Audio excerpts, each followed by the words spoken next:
Dust jumped under Ethan Calloway's boots as he split a fence rail beside the lonely ranch gate. The axe bit deep, harder than the ache in the shoulder he never healed after the cattle war. Then wagon wheels creaked up the Prairie road. A stagecoach stopped where no coach ever stopped. A woman stepped down, travel coat, small valise, eyes searching the wrong name on the ranch sign. "Sir, this is the Calloway Ranch, right?" Ethan's grip tightened on the axe handle, because the men who sent that bride were not the kind who forgave mistakes, and letting her stay was about to change his life forever.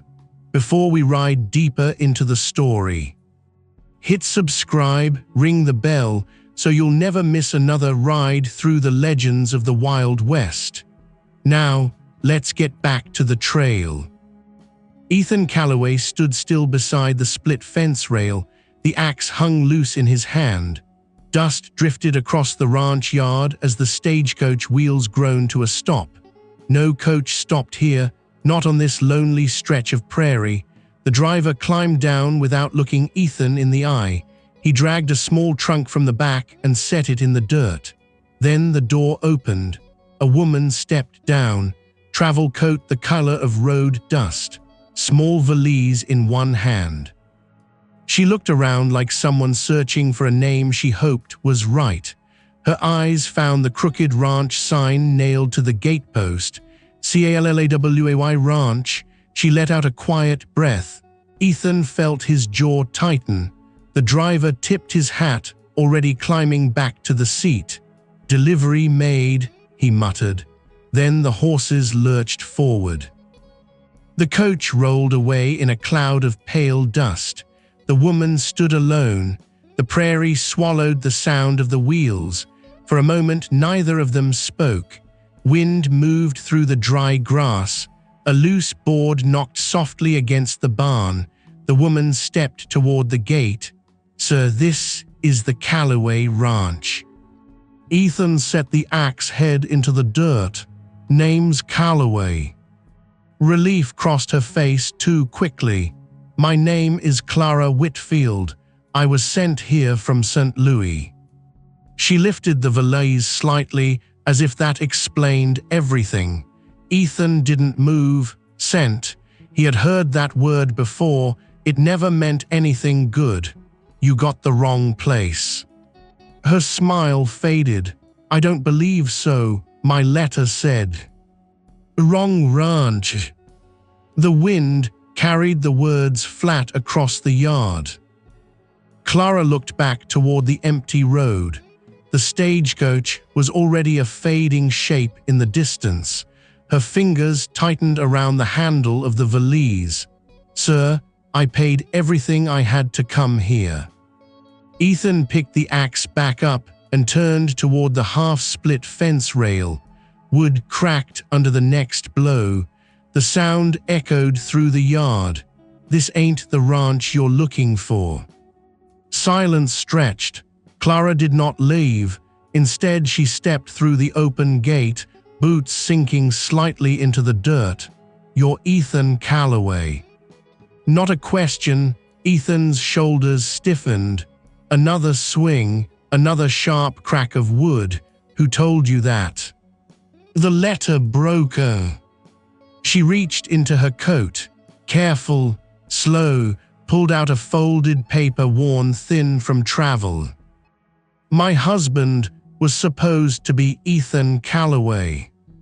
The axe stopped in midair. Ethan lowered it slowly. "You don't have a husband here." Her eyes met his, calm, steady. "I know." The wind shifted. A barn door creaked open somewhere behind them. Clara looked around the ranch yard. Empty corral, weathered house, lonely smoke pipe.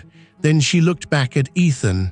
"I can cook, I can sew, I can keep a house and work stock if needed." Her voice stayed quiet. "I just need a place to stay until I can figure out what to do." Ethan stared past her toward the road, toward the dust where the stagecoach had vanished. The kind of men who arranged mail-order brides did not forgive mistakes. He knew their type, and if they realized that woman had been delivered wrong, they would come looking. Ethan drove the axe hard into the stump, the blade buried deep. His eyes settled on Clara Whitfield, standing alone in the yard, small valise at her side, like someone already abandoned by the world. The wind carried the smell of distant rain across the prairie, and Ethan Calloway felt trouble settling over his ranch like a coming storm. Morning came cold across the Calloway ranch. Thin frost clung to the fence rails. The prairie lay quiet under a pale gray sky. Ethan Calloway stepped from the barn carrying a bucket of feed. He stopped. Clara Whitfield was already in the yard. Her coat was gone, sleeves rolled. She struggled to drag a water trough closer to the pump. The iron legs scraped across frozen dirt. Ethan watched without speaking. The trough tipped sideways. Water sloshed across her boots. She steadied it and tried again. Ethan crossed the yard, took hold of the metal rim, lifted it with one hand and set it straight beside the pump. Clara stepped back, breathing hard. I thought the horses might need water before the sun warms it. Ethan worked the pump handle. Cold water burst into the trough. The horses in the corral lifted their heads. They smelled the water. Clara stepped aside as Ethan filled the basin. "You don't have to do that," he said. "You said I could stay until I find another place." "I said you could stay the night." Clara looked toward the open prairie. No road, no town, nothing but miles of wind and grass. "Then I suppose I better make myself useful today." Ethan said nothing. He poured grain into the trough and turned toward the barn. Clara followed. Inside the barn, the air smelled of hay and leather. Dust hung in the morning light. A young bay horse stamped in its stall. Clara watched Ethan saddle the animal with quiet efficiency. Leather creaked, buckles tightened. His movements were practiced, precise, like a man who trusted work more than words. Clara noticed the scar first when he reached for the cinch strap, a pale line along his shoulder, old, deep, not the kind earned from ranch work. She said nothing. Ethan led the horse outside. Clara stepped into the stall he had left behind. The bedding was thin. She fetched a fork and began spreading fresh hay. The horse in the next stall snorted softly. Morning grew warmer. Wind moved through the open barn doors. Ethan returned an hour later leading 2 cattle toward the corral. Clara was kneeling beside a broken fence board, trying to brace it with spare nails she had found in a crate. Her fingers were clumsy with the hammer. The nail bent sideways. Ethan watched for a moment, then took the hammer from her hand. 2 strikes. The board held firm. Clara brushed dirt from her palms. "I figured broken fences mean lost cattle." "Usually." "You've got several boards loose along the north line." Ethan glanced toward the hills. She was right. He had been meaning to fix those for weeks. Clara stood. "There's also a chair leg broken inside the house." "You went in the house." "It was cold." Ethan studied her. She didn't look ashamed, just honest. "I swept the floor," she added, "and there was a pan still sitting on the stove." Ethan turned away, walked toward the barn again. Clara followed slowly. Inside the ranch house, the air smelled faintly of dust and old wood. Sunlight fell across the rough kitchen table. The chair she mentioned had been propped against the wall. Now it stood repaired. Clara moved quietly around the room, straightening things. Placing the pan beside the sink, Ethan leaned against the doorway, watching. "You didn't have to do that." "I know." She set a kettle over the stove. I've lived alone before." Ethan's gaze drifted toward the far wall. A narrow shelf hung there, 3 old tin cups, and 1 framed photograph. Clara noticed the moment his shoulders stiffened. 2 young men stood in the picture, brothers, same eyes, same stubborn jaw, both younger. One of them was Ethan, the other wore a wide grin. Clara stepped closer. "Your brother." Ethan crossed the room in 2 long strides, lifted the photograph down, turned it face toward the wall. Silence settled heavy in the room. Clara did not ask another question. Outside, the wind picked up. Loose boards rattled against the barn. After a long moment, Ethan spoke. Name was Daniel. His voice came rough. Cattle wore 3 winters back. He picked up a coil of rope from the table, hands tightening slowly. They shot him over 6 head of stolen cattle. Clara stood still. The fire crackled quietly in the stove. Ethan looked out the window toward the empty hills. Men like that don't get punished. His voice dropped lower. They buy judges. Buy sheriffs. Buy silence.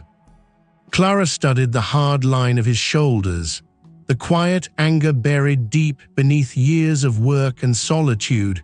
She did not offer comfort, did not speak soft words. Instead, she poured 2 cups of hot coffee, set one on the table beside him, then stepped back. Ethan glanced at the cup. Steam rose into the cold morning air. He picked it up slowly. Outside, a distant horse whinnied. Hoofbeats echoed faintly across the prairie road. Ethan's eyes narrowed toward the window. Clara followed his gaze, far off along the ridge. 2 riders moved through the dust, watching the ranch, then turning away again. Ethan set the cup down, his jaw tightened. Trouble's got a long memory around here. Clara folded her hands quietly. The ranch house felt different now, not empty anymore, but not safe either, and somewhere beyond the hills.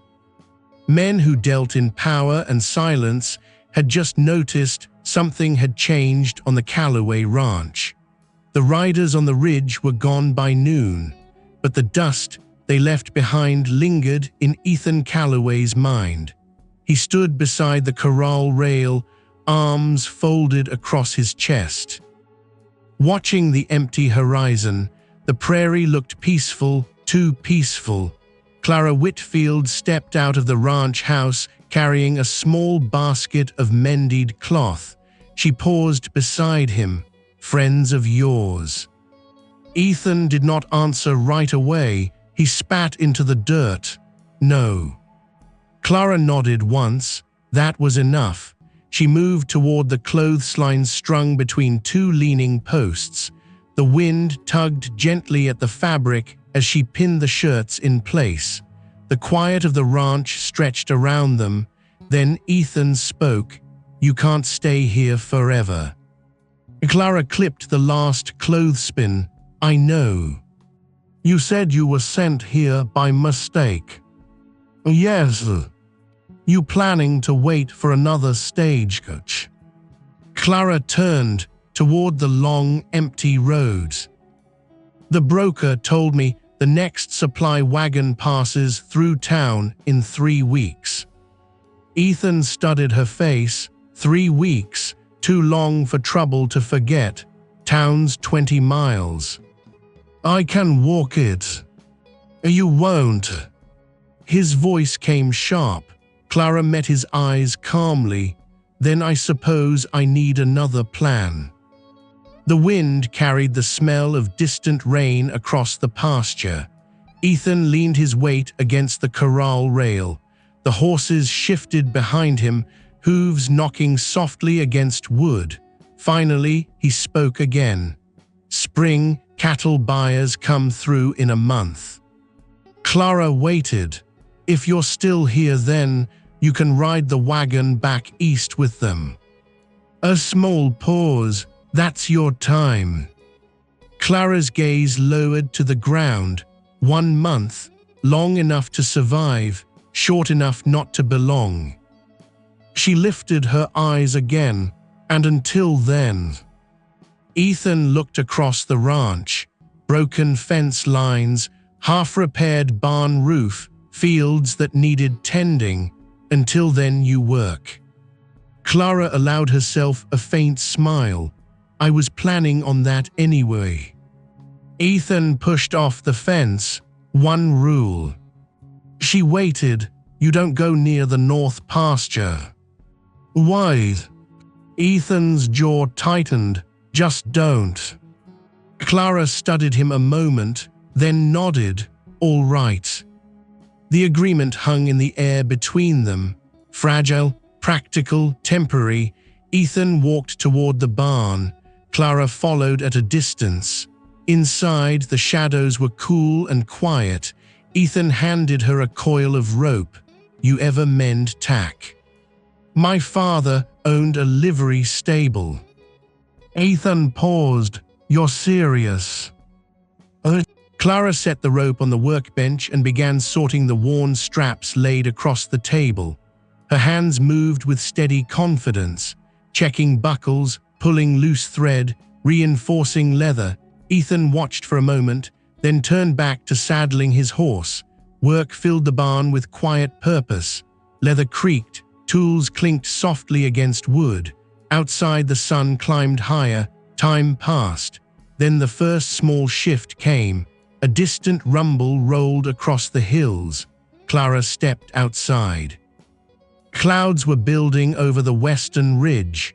Dark, heavy, a spring storm moving fast across the plains. Ethan noticed it too. Storms coming. Clara gathered the last of the tools. I'll bring the laundry in. The wind picked up quickly. Cloth snapped against the line. By the time Clara pulled down the last shirt, the first cold drops of rain began to fall. Ethan drove the cattle into the lower pen. Thunder cracked across the sky. The storm arrived hard. Rain hammered the ranch yard. Wind shoved against the house like an angry visitor. Clara stepped inside, dripping wet. She shut the door just as lightning flashed across the prairie. The room glowed white for a heartbeat, then darkness again. Ethan came in behind her, water running from his coat. Clara moved to the stove, fed another piece of wood into the fire. Flames rose warm and steady, the small room filled with the smell of burning pine. Outside, the storm raged. Inside the ranch house, something else settled quietly into place. Presence, 2 people, 1 roof. Clara poured hot coffee again. Set the cup near Ethan. You always drink it black. He glanced at her. You noticed. You don't say much. Didn't figure anyone was listening. Clara took a seat at the table. Lightning flickered again across the windows. For a long moment neither spoke. Then the next shift came. A hard knock struck the ranch door 3 times, sharp, deliberate. Ethan's hand moved slowly toward the rifle leaning beside the wall. The storm roared outside, but the knock came again. Clara looked toward the door. Someone stood out there in the rain, waiting. The knock came again, hard, sharp through the storm. Ethan lifted the rifle from beside the wall. The wood felt familiar in his hands. Clara stayed at the table, watching, not frightened, just waiting to see what kind of man lived on this ranch. Ethan moved to the door. Rain hammered the boards. Wind pushed against the hinges. He opened it slowly. A young ranch hand stood outside, soaked through, hat dripping, even in Calloway. Ethan recognized him. Tom Granger, worked cattle south of the valley. What do you want? Tom wiped rain from his eyes, just passing through with the herd. His gaze shifted past Ethan, toward the warmth inside, toward Clara standing near the stove. A small flicker of surprise crossed his face. Didn't know you had company. I do. Tom gave a slow nod, storms turning the river road to mud. He glanced again at Clara, figured I'd warn you. Ethan said nothing. Tom stepped back into the rain. One more thing. Ethan waited. Men were asking about this ranch in town yesterday. Clara felt the air shift inside the room. Tom tipped his hat. Good night, Calloway. He disappeared into the storm. Ethan shut the door. The house returned to quiet. Rain, wind, fire cracking in the stove. Clara poured another cup of coffee, set it near Ethan. Friends of yours don't talk much. They're not friends. Clara nodded slowly. The storm lasted most of the night. Thunder rolled across the prairie, but by morning the sky had cleared. Sunlight stretched across wet grass. Ethan stepped into the yard with a hammer and a handful of nails. The storm had loosened half the fence posts. Clara followed, carrying a coil of wire. He noticed, said nothing. They worked side by side along the south pasture, boards replaced, wire tightened. The smell of wet earth rose under the sun. Clara worked steadily, hands blistering, but she never complained. By noon, Ethan stopped, looked at the repaired lines stretching along the hill. You've done this before. My father believed idle hands made weak people. Ethan gave a quiet grunt. They walked back toward the barn. Inside, the shade was cool. Dust floated in golden light through the open doors. Clara checked the saddle straps she had repaired the day before. Every stitch held. Ethan tested one, pulled hard. The leather didn't budge. He nodded once. Later that afternoon, Clara noticed the broken hinge on the chicken coop. She fixed it before Ethan even saw it. The hens wandered safely back inside. Another small shift. The ranch felt different, less empty, more alive. Even the horses seemed calmer. By evening, smoke curled from the house chimney. Clara stood at the stove, stirring a pot of stew. The smell filled the room. Ethan stepped inside, stopped. The table was set, 2 tin plates. 2 cups. He studied the room. The floor swept. The old curtains washed and hung straight. Even the photograph on the shelf had been turned upright again. Ethan walked past it, didn't stop. Clara set the pot down. You've been eating beans and jerky for weeks. How do you know? The flour barrel was still sealed. Ethan sat at the table. The chair creaked beneath his weight. He took a bite, slow, then another. Clara watched quietly from across the table. The firelight flickered across the walls, warm, calm, a rare kind of quiet, but peace on the frontier never lasted long. The next shift came at dusk. Ethan stepped onto the porch with his coffee. The sky burned orange across the prairie. Wind moved gently through the tall grass. Clara joined him. For a while, neither spoke. Then Ethan noticed something on the far ridge. Movement. 3 riders, silhouetted against the sunset, watching the ranch, not passing through, watching. Ethan's jaw tightened. Clara followed his gaze. They've been there a while. You saw them earlier. Since noon. Ethan turned slowly toward her. You didn't say anything. I figured you already knew. He stared back toward the ridge. The riders turned their horses, rode slowly away, not hiding, not rushing, just letting him know they had been there. Clara folded her arms against the cool evening air. Trouble. Ethan took a long breath. Men who ask about a ranch in town don't usually stop with questions. The last light faded behind the hills. Darkness settled across the valley. Inside the house, the fire glowed steady. Outside, the prairie stretched wide and silent, but somewhere beyond the ridge. Someone powerful had started paying attention to the Calloway ranch, and the quiet life Ethan had lived alone for years was beginning to change. Morning broke under a gray sky. The prairie felt heavier than usual. Ethan Calloway stood beside the barn, tightening the cinch on his saddle.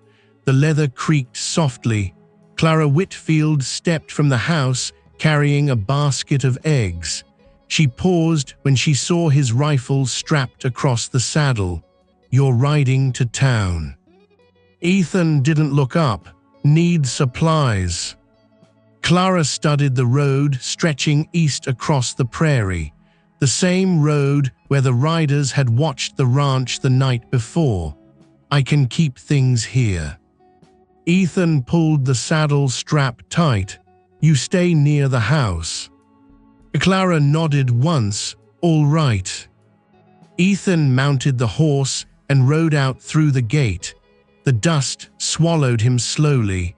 The ranch fell quiet again, but it no longer felt empty. Clara moved through the yard, checking the water troughs. The chickens wandered across the dirt. Wind brushed the tall grass. Stillness, yet something beneath it felt uneasy. Around midday she heard hooves, not Ethan. 2 riders approached from the north pasture. Clara stepped onto the porch, hands resting calmly against the railing.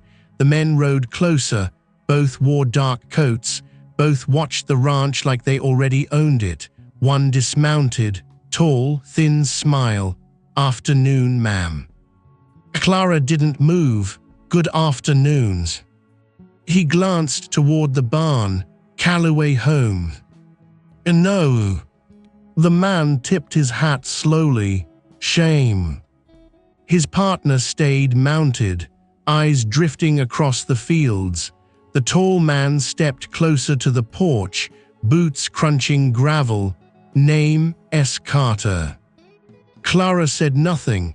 "Mr. Victor Langford asked us to ride by." Clara felt the name settle into the air like a storm cloud. "Why?" Carter's smile widened slightly. "Just making sure Mr. Calloway understands something." He turned, pointed across the pasture. "That land north of the ridge belongs to Mr. Langford." Clara remembered Ethan's words, "Don't go near the north pasture." Carter studied her expression. "Your rancher has been grazing cattle there." Clara answered calmly, "I wouldn't know anything about that." Carter chuckled. "Well now." He looked around the ranch yard. The repaired fences, the smoke from the chimney, the signs of life. Funny thing about land disputes. He leaned against the porch post. They usually get settled quick. His partner finally spoke, voice rough, especially when one side don't have much protection. Clara felt the meaning behind the words, but her voice stayed steady. "I'm sure Mr. Calloway will speak with Mr. Langford if there's a misunderstanding." Carter studied her face carefully, then stepped back. "Tell him Langford expects that conversation soon." He mounted his horse again. Both riders turned toward the ridge, but before leaving, Carter looked back once more, eyes lingering on the ranch house, on Clara standing alone. Pretty lonely place for a woman. The horses moved off slowly, dust trailing behind them. Clara stayed on the porch until they disappeared beyond the hills. Only then did she exhale. The wind carried the smell of distant sage across the valley. Late afternoon sunlight stretched across the fields. Ethan returned near sunset, his horse tired. Saddlebags full, he noticed Clara waiting near the gate. Her expression told him enough. Who came? 2 men. Ethan slid from the saddle. Langford's riders. Clara nodded. They said the north pasture belongs to him. Ethan's jaw tightened. He led the horse toward the barn. Clara followed. Inside the barn, shadows grew long and cool. Ethan removed the saddle slowly. They say anything else? They wanted you to mate him. Ethan gave a short laugh, no humor in it. That's how Langford works. Clara leaned against the stall door. How? First the questions. He hung the saddle on its hook, then the claims. Clara watched his hands tighten against the leather, and after that, Ethan looked toward the open barn door, the darkening prairie beyond. Then comes the part where men lose their land. Silence settled between them. Outside, the last light of sunset faded behind the hills. Clara spoke quietly. You said your brother died in a cattle dispute. Ethan didn't answer, but his shoulders stiffened. Clara understood. The same shadow had returned, just wearing a different name now. Later that night, the fire burned low inside the ranch house. Clara placed fresh wood on the flames. Ethan sat at the table sharpening a knife, steel sliding slowly against stone. The quiet sound filled the room. Clara glanced toward the window. Far across the dark prairie, a small glow flickered. Campfire, too distant to be friendly. Too steady to be travelers passing through, she pointed. Ethan rose, stepped onto the porch. The wind carried faint voices across the valley, more than two men. Watching, waiting. Ethan stood in the doorway a long time, then spoke quietly. Langford started the game. Behind him, the warm firelight filled the small ranch house. Ahead of him, the prairie stretched dark and cold, and somewhere beyond that ridge, a powerful man had decided the Calloway ranch was worth taking. The campfire on the far ridge burned until midnight, a single orange eye in the dark. Ethan Calloway watched it from the porch with his rifle across his knees. Wind moved cold across the yard. The house behind him held firelight, warmth, the sound of Clara moving quietly inside, a cup set down, a floorboard creaking, small sounds, human sounds, the kind this ranch had gone years without. Just before dawn, the glow vanished. The ridge turned black again. Ethan did not sleep. By sunrise, he was in the yard splitting wood. Hard strokes, clean blows. The axe rose and fell like he meant to drive trouble back into the earth. Clara stepped out with her coat pulled tight around her shoulders. The morning air bit sharp. She studied the lines under his eyes. You stayed up all night. Ethan split another log. Didn't seem wise to sleep. Clara looked toward the ridge. No riders now, no smoke, only pale sky and dry grass. She carried fresh coffee to the chopping block and set the cup near him. You can't fight a land baron with no rest. Ethan lifted the cup, drank once, said nothing, but he did not walk away from it. That morning the ranch moved under a hush. Clara fed the hens, checked the pantry, counted sacks of flour and beans. The ordinary work felt different now. Every small task mattered more when danger had a name. Near noon she went into the back room looking for spare blankets. The room had once belonged to Ethan's brother. She knew that without being told. The air held a shut-in stillness. Dust lay thick on the trunk, by the wall.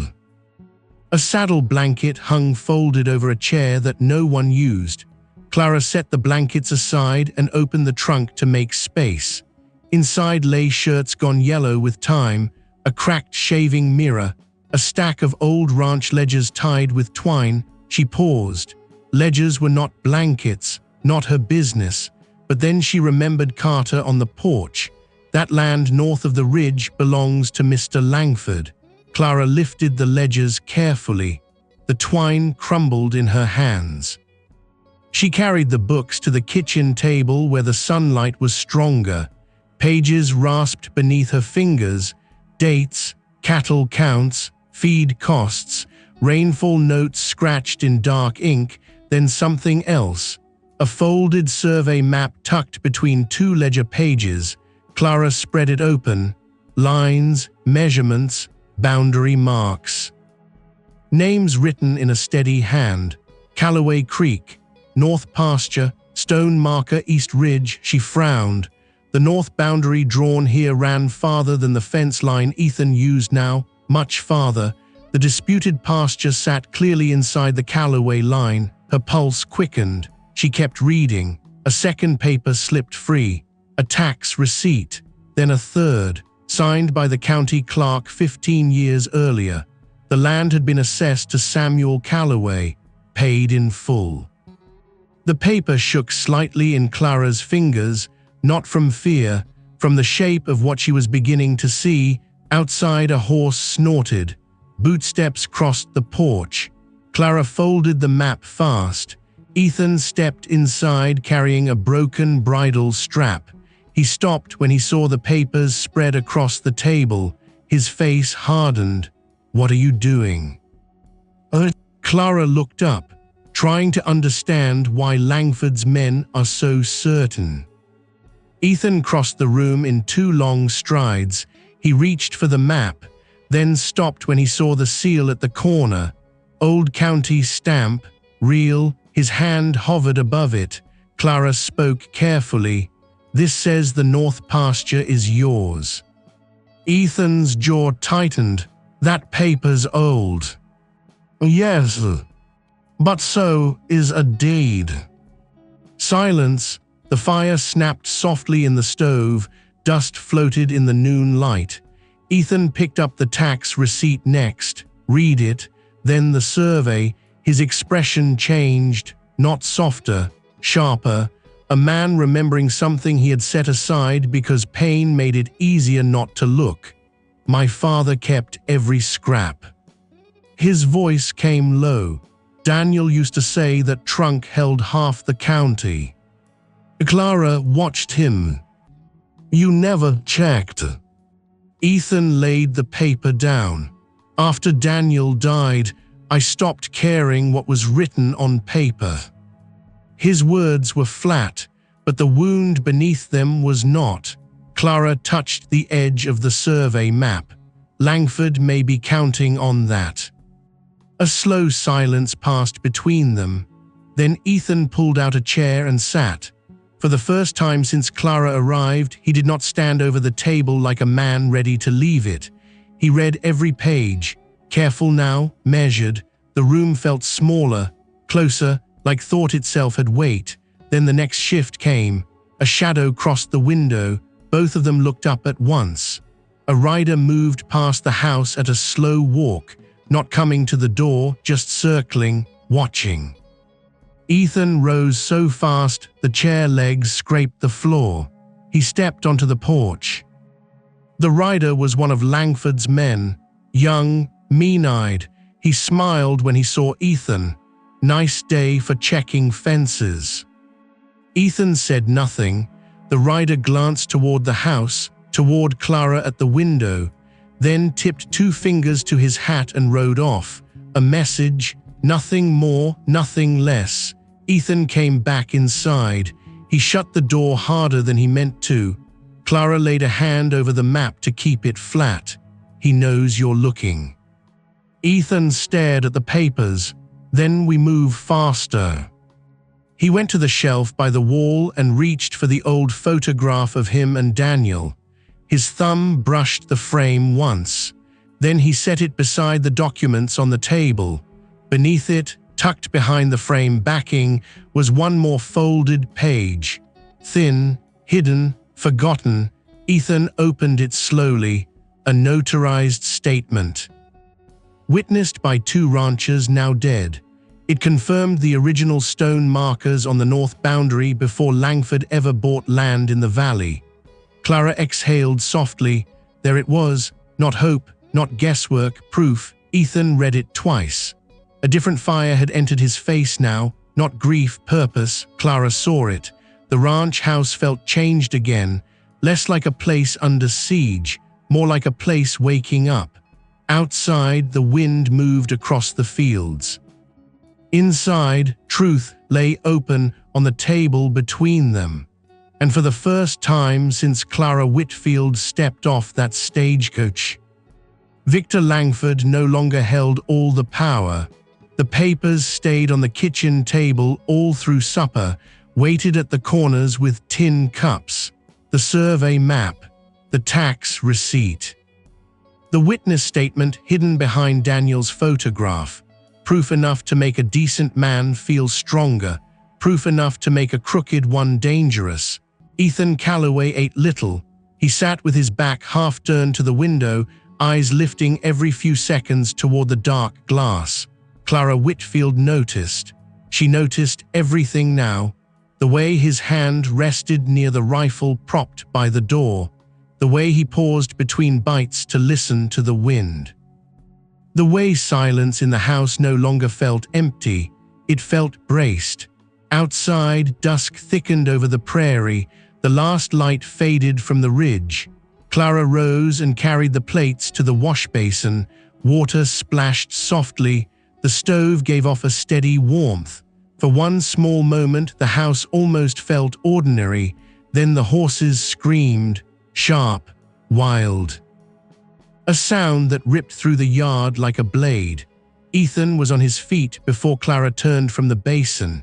He snatched the rifle and hit the door at a run. Cold air rushed in. Clara followed to the threshold. Moonlight silvered the corral.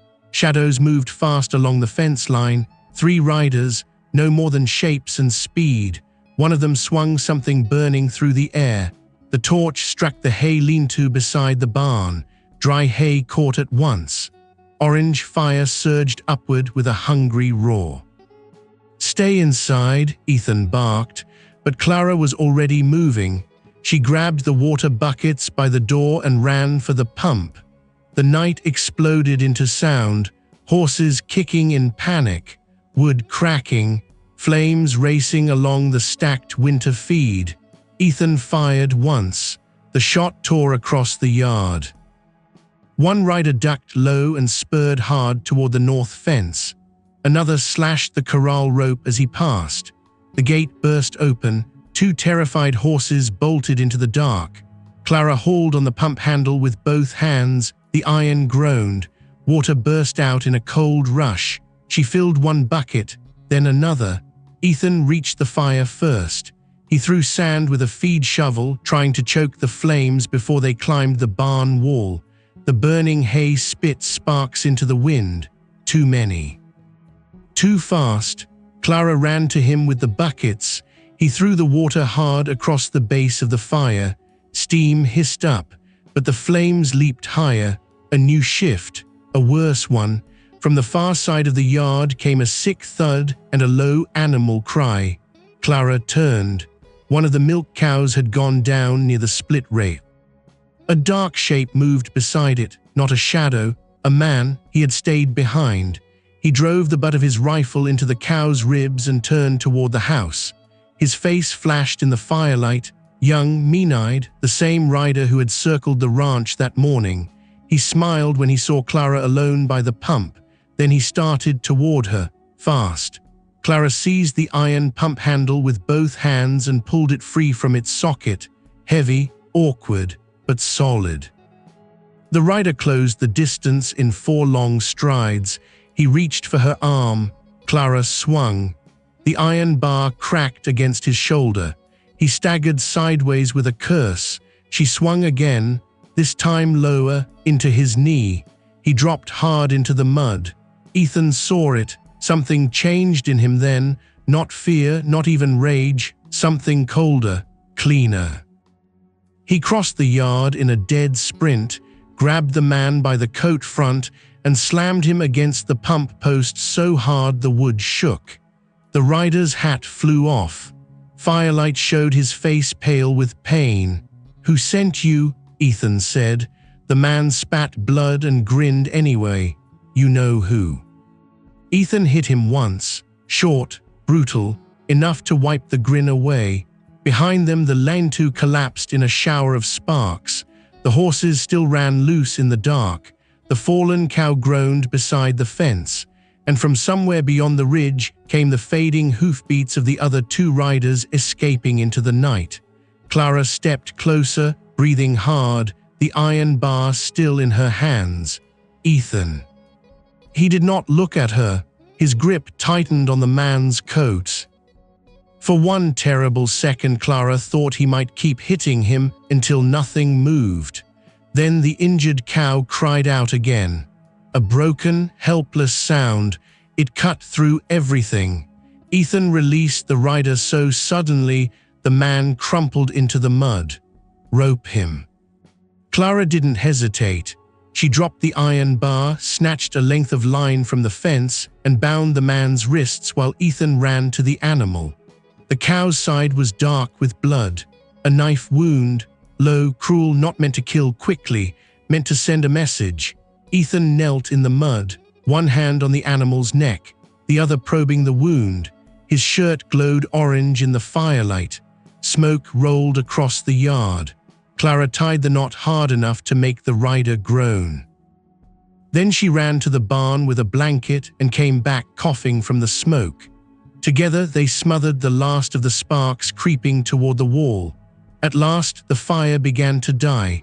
The yard settled into ruin, half the winter hay gone, fence broken, corral standing open to the night, one cow bleeding in the dirt, one captured rider bound at the pump. Ethan rose slowly from beside the animal. Soot blackened his hands. His jaw was set like stone. Clara looked at the damage. Then at the man tied in the mud. This wasn't warning. No. Ethan's voice came low, final.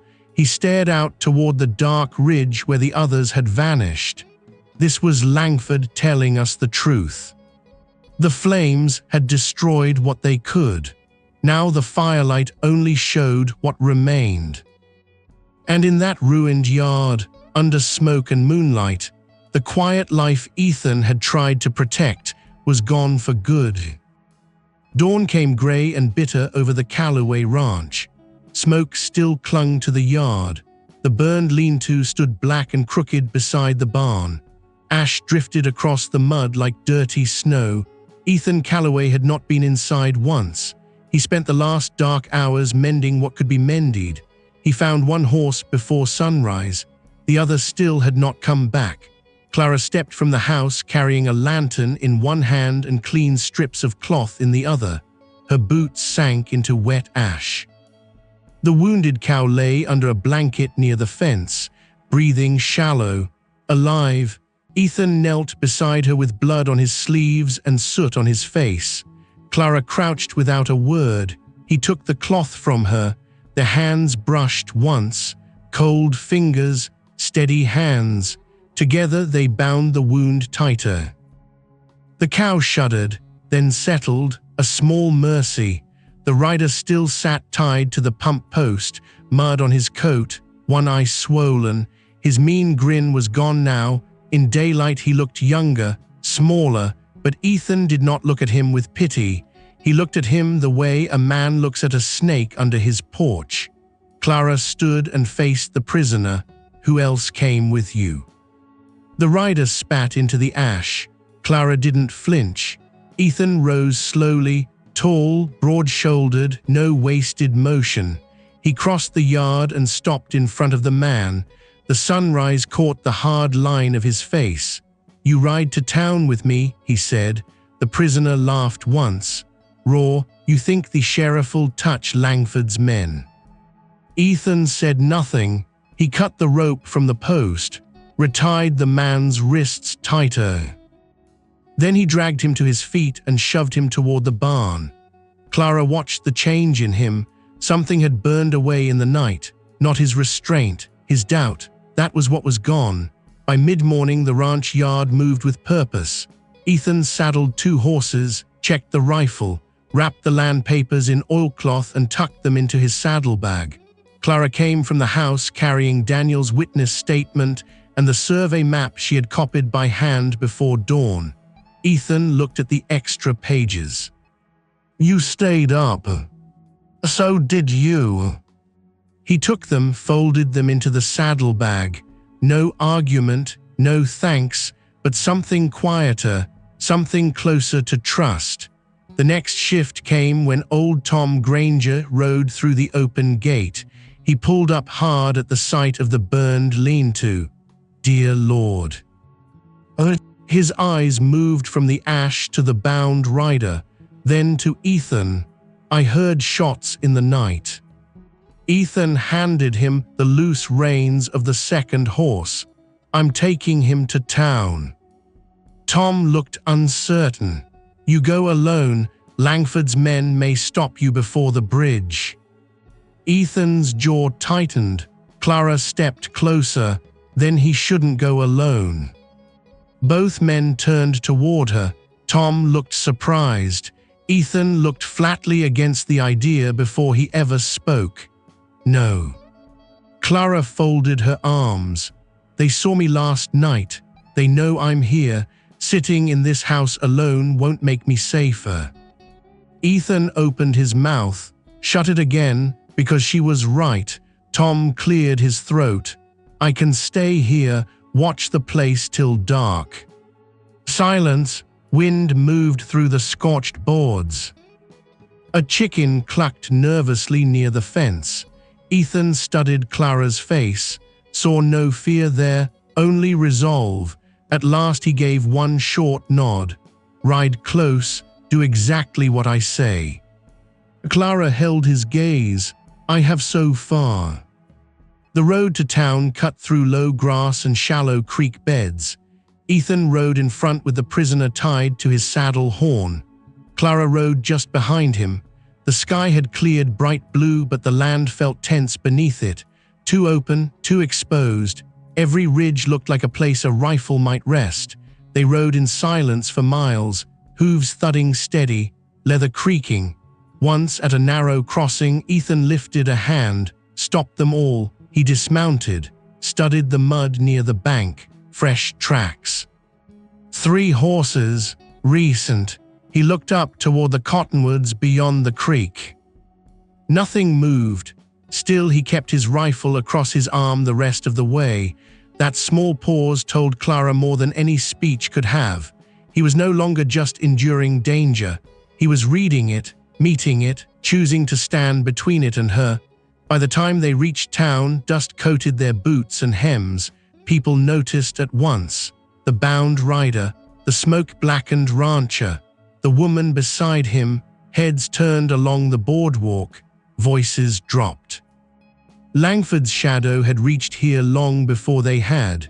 The sheriff's office sat beside the feed store, windows grimy, porch half-rotten. Ethan hauled the prisoner down from the saddle and marched him up the steps. Clara followed with the saddlebag clutched close. Inside, Sheriff Nolan looked up from his desk. Old, heavy around the middle. Eyes tired from years of looking away. He saw the bound man first, then the soot on Ethan, then Clara. His face changed. What happened?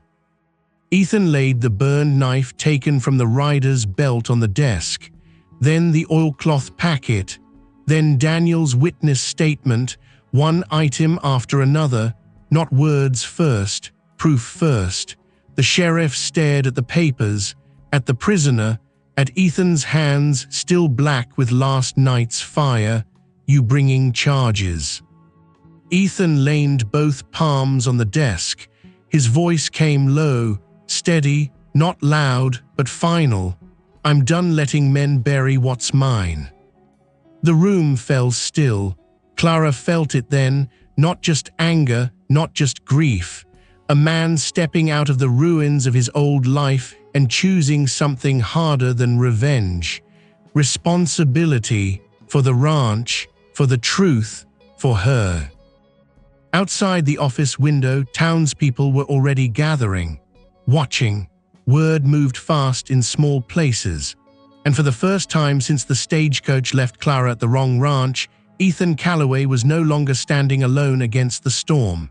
The sheriff's office filled before noon, footsteps on old boards, low voices. hat brims shadowing hard faces, men from the feed store, 2 ranch wives from across the street, Tom Granger near the back wall, arms folded, saying nothing yet staying put. Sheriff Nolan stood behind his desk with the papers spread wide before him. Survey map, tax receipts, the witness statement hidden for years behind Daniel's photograph. Ethan Calloway stood at one side of the room, tall, still, smoke stains still dark on his cuffs. Clara Whitfield stood beside the window holding herself straight, hands folded in front of her. No one mistook her for frightened now. The captured rider sat in a chair by the stove with his wrists tied and one ankle looped to the iron leg. He kept his head down, but his eyes moved, watching the door, waiting. Then the door opened. Victor Langford stepped inside, fine black coat, silver watch chain, boots polished too clean for a cattleman. He did not hurry, men like him never did. The room shifted around him, not by choice, by habit. He carried the kind of power that made weaker men lower their eyes before they knew they were doing it. Langford looked first at the bound rider, then at Ethan, then at Clara, his mouth bent into something that almost resembled politeness. "Sheriff." Nolan did not nod. "Mr. Langford." Langford removed his gloves finger by finger, slow, measured. "I hear one of my hands was dragged into town like a rustler." Ethan said nothing. Langford turned toward him anyway. "That seems dramatic." The office went quiet enough to hear the stove ticking. Clara watched Ethan's face, no flare of temper, no reckless move, only stillness, a different kind of danger. Sheriff Nolan put one thick hand over the papers on his desk. "Your hand was caught on Calloway land during a night raid." Langford gave a small laugh. "Calloway land." He stepped closer to the desk and glanced down at the survey. Interesting phrase. The first shift came there. Pressure, not bullets, not fists. The old frontier way. A man with money leaning on truth until it bent. Langford tapped the edge of the map with one gloved finger. "That survey is years old. Boundary markers move, creeks shift. Men misunderstand where fences belong." Clara saw 2 men near the back nod before they caught themselves. Old fear, old arrangements, the kind that let a tyrant live like weather over a valley. Ethan reached into his coat and placed one more folded paper on the desk, a bill of sale. Sheriff Nolan opened it, read once, then again, his eyes narrowed. "What's that?" Langford asked. Nolan looked up. "Fence posts and barbed wire, purchased by your foreman 6 years ago." Langford said nothing. Nolan continued. "Delivery note says the posts were sent to the North Ridge at night. Same month, the old stone markers vanished." A rustle moved through the room, not loud, but enough. Tom Granger lifted his chin. He had heard something once. Everyone had. No one had spoken. Until now, Langford's eyes settled on Ethan, cold, flat. "You accusing me of theft?" Ethan finally spoke. His voice came low and steady. "I'm accusing you of building your empire one lie at a time." The words landed harder because they were not shouted. Clara felt the whole room lean toward them. Langford smiled again, but it was thinner now. "Careful, Calloway." The next shift came from the chair by the stove. The bound rider moved, not much, just enough to rattle the iron leg and remind everyone he was real. Sheriff Nolan turned. The rider swallowed hard. His face had gone pale. He looked at Langford, then at the papers. Then at Ethan's soot-blackened sleeves, at Clara near the window, at the crowd, all of it together, the burned ranch, the ruined cow, the old map, The room full of witnesses, something inside him gave way. He ordered it. The words came cracked and fast. No one breathed. Langford did not turn around at first. The rider went on anyway, said burn the hay, cut the stock loose, scare Calloway bad enough and he'd sell cheap by week's end. The room erupted into voices, sharp, shocked. Sheriff Nolan slammed his palm on the desk. Quiet. Langford turned then, slowly, his face no longer polite, no longer controlled, just hard. You drunken fool. The rider flinched. You told Carter the same, he said, louder now, almost desperate. Said no one in this town would stand against you. Tom Granger stepped forward from the wall. His boots hit the floorboards like a gavel. I heard Carter bragging at Doyle's saloon 3 nights ago. All heads turned. Tom looked at the sheriff. I kept quiet because I've got daughters and a mortgage, and I was tired of fighting men richer than me. His jaw worked once, but I heard him. Another man near the door raised a hand, then another. One ranch wife spoke from the back. Quiet, firm. Same men rode my fence line last winter after my husband refused Langford's water fee. The room changed all at once, fear breaking apart, one voice calling another forward, truth rising not as a speech but as a chain, link after link. Langford looked around and saw it happening, power slipping, not in private, in public. The one place he could not buy back easily. He moved toward the door.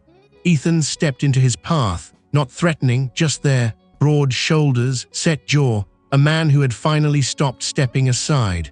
Langford looked up at him. For a moment the whole valley seemed to stand in that small office, the old order, the new one. Then Sheriff Nolan spoke. Victor Langford, you are under arrest for arson, criminal trespass, livestock destruction, and fraud upon recorded county boundaries. Langford stared at him in disbelief, as if you have the spine. Nolan drew the iron cuffs from his drawer. The sound alone changed the room. I do today. He moved around the desk. Tom Granger moved too, and 2 other men, not because Nolan needed help, because no one intended to stand back this time. Langford's shoulders tightened. He understood at last, not just that he had lost the room, that he had lost the silence. A minute later he was led down the boardwalk in irons. The town watched from both sides of the street. No cheers, no noise, just faces turned toward him, seeing him clearly for the first time. When it was over, Ethan stepped out of the sheriff's office into the afternoon light. The sun felt warmer than it had in years. Clara came beside him. Close enough that her sleeve brushed his hand, he looked at the street, at the gathered townspeople, at Tom, at the ranch wives, at men who had finally spoken. The valley looked the same, but it did not feel the same, because truth had stood up in public that day, and Victor Langford had fallen where everyone could see. Spring arrived slowly on the Calloway ranch. The first thaw softened the ground around the barn. Snowmelt ran in narrow silver streams along the fence line. Ethan Calloway stood beside a fresh stack of lumber where the burned lean-to once stood. Hammer in hand, sun warming the back of his neck. He drove a nail deep into the beam. Solid, strong, the new structure smelled of clean pine instead of smoke. Clara Whitfield carried a plank across the yard. Her sleeves were rolled high. Dust and sore chips clung to her skirt. She set the board beside Ethan without a word. He measured the beam, lifted it into place. Clara held the far end steady while he drove the nails. The sound echoed across the open pasture. Sharp, confident. The ranch was healing, not quickly, but steadily. A small shift came with the wind that morning. The missing horse returned. It wandered up from the south ridge with mud on its flanks and burrs tangled in its mane. Clara spotted it first. She gave a quiet whistle. The horse stopped, recognized the voice, then trotted slowly toward the corral. Ethan leaned against the fence watching, one corner of his mouth lifted just slightly, not quite a smile, but close enough. By midday the yard felt busy. Tom Granger rode in with two young ranch hands. They carried posts and wire. No one asked for payment. No one spoke about it much either. They just worked. Men lifting beams, boots crunching gravel, hammers ringing under the bright sky. The ranch that once stood alone no longer felt that way. Clara moved through the workers with a kettle of coffee and a tin tray of bread. She had baked before dawn. The smell drifted through the yard, warm, comforting, a sound of life returning. The next shift came quietly. As the men rested beneath the cottonwood tree, Sheriff Nolan rode through the gate. Dust settled around his horse. He dismounted slow, age in his joints, but something lighter in his eyes. Langford's trial starts next month. Tom spat into the grass. About time. The sheriff nodded once. He'll stand in front of a judge who ain't on his payroll anymore. Clara saw Ethan glance toward the north pasture. The land beyond the ridge looked peaceful now, open, free of riders watching from the shadows. Nolan pulled a folded document from his saddlebag. He handed it to Ethan. Court confirmed the boundary this morning. Ethan opened the paper, read it once, then folded it again. No celebration, just a long breath leaving his chest. Clara saw his shoulders loosen in a way they never had before. That night the ranch house filled with quiet warmth. Firelight glowed soft across the walls. Outside the prairie hummed with spring insects. Inside the kitchen smelled of stew and fresh bread. Clara set 2 plates on the table. Ethan stepped in from the porch carrying Daniel's photograph. The frame had been cleaned, polished. He set it back on the shelf where it belonged. Clara noticed, but said nothing. They ate slowly, no rush. The kind of silence that feels earned instead of empty. After supper, Ethan stepped outside. The sky burned orange behind the ridge. Clara joined him on the porch. For a long time, they watched the sunset spill across the grass. Wind moved gently through the pasture. Somewhere near the barn, a horse stamped softly.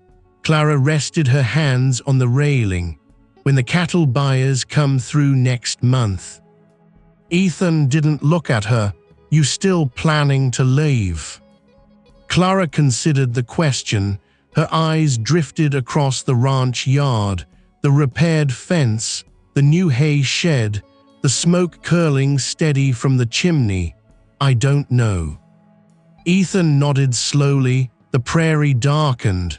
Fireflies blinked faintly near the creek bed. Then he spoke, quiet, almost rough. You don't have to. Clara turned toward him. Ethan kept his eyes on the horizon. This place, it works better with 2 people. Clara felt warmth rise in her chest.